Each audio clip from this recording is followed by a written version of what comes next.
और हमारे लिए बहुत फायदेमंद होगा और इस आंदोलन को धार मिलेगी। और ये जो कत्लेआम हमारे मुल्क में हो रहा है, इस कत्लेआम को रोकने के लिए उनकी भूमिका अग्रणी रहेगी, ऐसा हमें यकीन है, ऐसा हमें विश्वास है।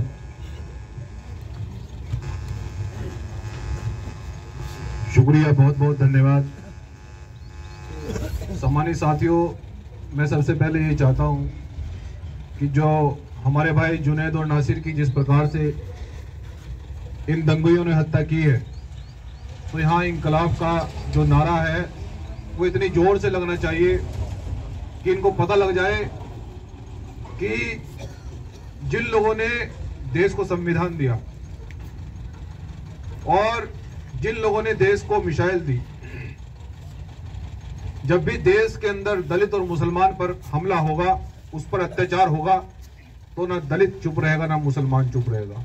इंकलाब जिंदाबाद, इंकलाब जिंदाबाद, इंकलाब जिंदाबाद, इंकलाब जिंदाबाद, इंकलाब जिंदाबाद, इंकलाब जिंदाबाद, इंकलाब जिंदाबाद, इंकलाब जिंदाबाद। भारतीय संविधान जिंदाबाद, भारतीय संविधान जिंदाबाद, भारतीय संविधान जिंदाबाद, भारतीय संविधान जिंदाबाद, भारतीय संविधान जिंदाबाद। सम्मानित हमारे हजरत साहब और हमारे साथ में आए प्रदेश अध्यक्ष साहब सिंह एरिया जी, आप सभी तमाम लोगों का जो बैठे हुए हैं सबका इस्तकबाल करते हुए, सम्मानित साथियों,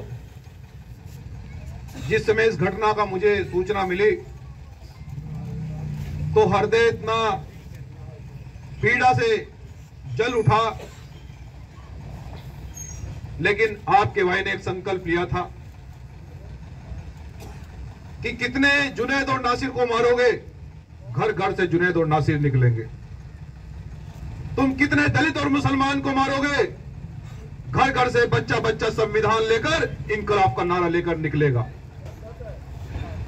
जो लोग हमें दंगई कहकर मार रहे हैं, जिन लोगों ने जुनैद और नासिर की हत्या की है, मैं उन्हें ये बताने के लिए आया हूं और यहां की सरकार को भी बताने के लिए आया हूं कि दलित और मुसलमान भाइयों का एक नेतृत्व करता एक छोटा सा कार्यकर्ता मंजीत सिंह नौटियाला राजस्थान की भरतपुर की धरती पर भारत के संविधान को लेकर पहुंचा है और यहां की सरकार को चैलेंज भी है और ये कहना चाहता हूं कि जिस प्रकार से आप लोगों ने हमारे भाई की जुनैद और नासिर की हत्या की है, आपको जवाब देना पड़ेगा। अगर आप जवाब नहीं दोगे तो हमारे हजरत जी कह रहे थे कि हम तय करेंगे, वहीं दिल्ली जंतर मंतर पर जाकर बैठेंगे जब तक परिवार को न्याय नहीं मिलेगा। लेकिन मैं दलित और मुसलमान भाइयों, मैं आपको ये कहने के लिए आया हूं, ये बताने के लिए आया हूं, शायद आज भी हमारा दलित और मुसलमान भाई ये नहीं जानता कि हमें अपनी लड़ाई को किस प्रकार से लड़ना है, हमें इंकलाब कैसे लाना है, हमें इस अत्याचार और शोषण से कैसे मुक्ति पानी है। मैं आपको एक कहना चाहता हूं, एक छोटा सा उदाहरण देना चाहता हूं। हजरत जी ने भी बताया था कि जब बाबा साहब डॉक्टर अंबेडकर संसद में जाने के लिए, संविधान सभा का अध्यक्ष बनने के लिए पश्चिम बंगाल में चले गए और पश्चिम बंगाल में जब उन्होंने ये निर्णय लिया कि डॉक्टर अंबेडकर पश्चिम बंगाल से चुनाव लड़ेंगे, तो वहां टिकट एक हमारे मुसलमान भाई को दे दिया था वहां की पार्टियों ने। लेकिन जब हमारे मुसलमान भाइयों को पता लगा कि डॉक्टर अंबेडकर ऐसे शख्स हैं जो देश के अंदर सबसे ज्यादा बुद्धिजीवी हैं और देश को ऐसा कैसा संविधान दे सकते हैं जहां सब बराबर हो गए, किसी के साथ अत्याचार नहीं होगा, किसी पर गोली नहीं चलेगी, किसी को जलाया नहीं जाएगा, बहन बेटे को रेप नहीं होगा, तो हमारे मुसलमान भाई ने यह कहा था कि मैं चुनाव नहीं लड़ूंगा, मैं डॉक्टर अंबेडकर को संसद में देखना चाहता हूं और यहां देश की तकदीर बदलेगी, मैं ये आज ये संकल्प ले रहा हूं। तो ये कर्ज आप मुसलमान भाइयों, जो बाबा साहब डॉक्टर अंबेडकर पे आप लोगों ने चढ़ाया था, उसी कर्ज को उतारने के लिए बाबा साहब का एक छोटा सा सिपाही मंजीत सिंह नौटियाला आपके बीच में आया है। क्योंकि जब बाबा साहब ने संविधान लिखकर तैयार कर दिया, उसके बाद की जिम्मेदारी हमारी है कि देखते हैं दलित और मुसलमान पर देश के अंदर कौन अत्याचार करेगा, कौन उनको सताएगा। तो सम्मानित साथियों, ये लड़ाई अधिकारों की है, ये लड़ाई जुल्म को खत्म करने की है। कितने नासिर मारेंगे वो लोग कितने जुनैद की हत्या करेंगे जब तक आप लोग घर से नहीं निकलोगे। बलि, सम्मानित साथियों, मैं कहना चाहता हूं, बलि बकरे की दी जाती है, शेर की नहीं दी जाती। और आप लोग सब शेर हैं, शेर बनना है आपको।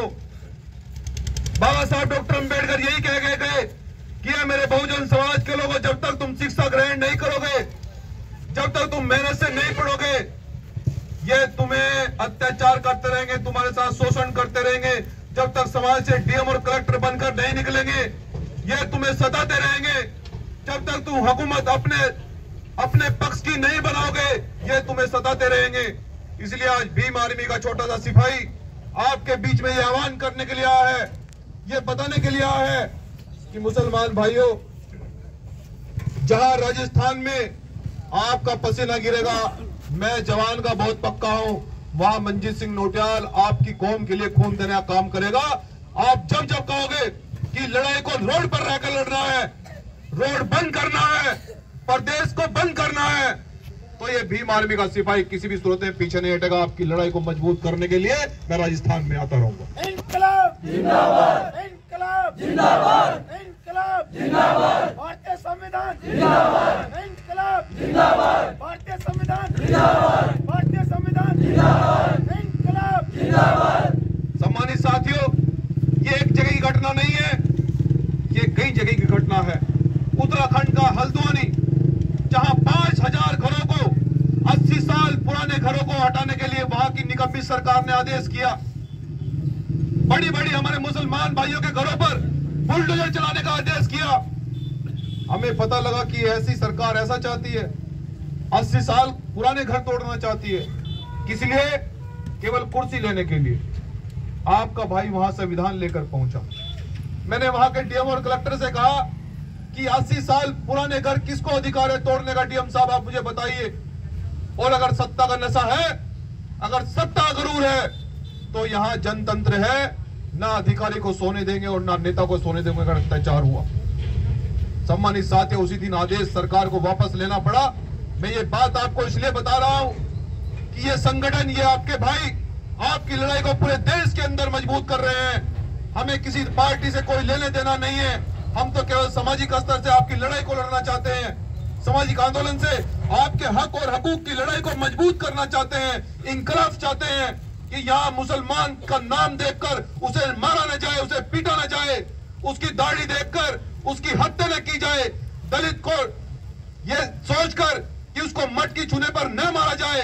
ये वही प्रदेश है जहां कभी मटकी छूने पर मारा जाता है, जहां कभी झूठा गोरक्षक मुकदमा लगाने पर मार दिया जाता है, कभी झूठा एनकाउंटर करा दिया जाता है। इसलिए मैं आप सभी मुसलमान भाइयों, दलित भाइयों, मैं आपसे ये कहने के लिए आया हूं कि हम लोग जवान के बहुत पक्के हैं। जहां आप लोग खड़ा कर दोगे, ना पुलिस की लाठी से डरेंगे और ना गोली से डरेंगे और ना सरकार के मुकदमों से डरेंगे, लड़ा जाएगा। इसलिए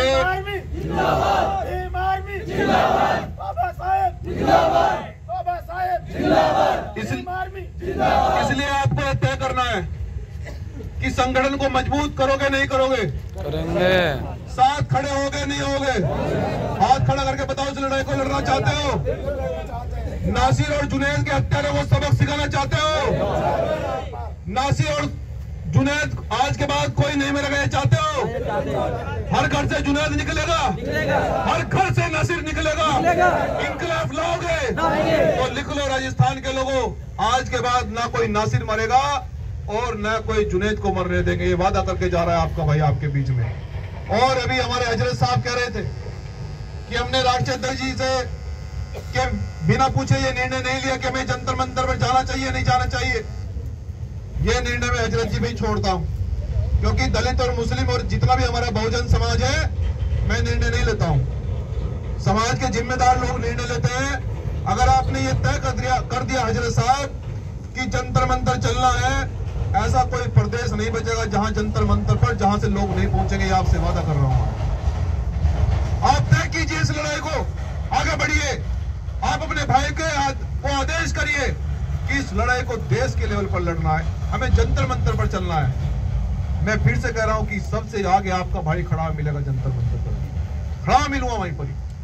लेकिन ये लड़ाई मैं आपको, खासकर युवाओं को, बुजुर्गों को नहीं, खासकर बुजुर्गों को नहीं, युवाओं को ये कहना चाहता हूं कि कब तक इंतजार करते रहोगे कि अगला मौका मेरा है, कि अगला मौका मेरा है, कब तक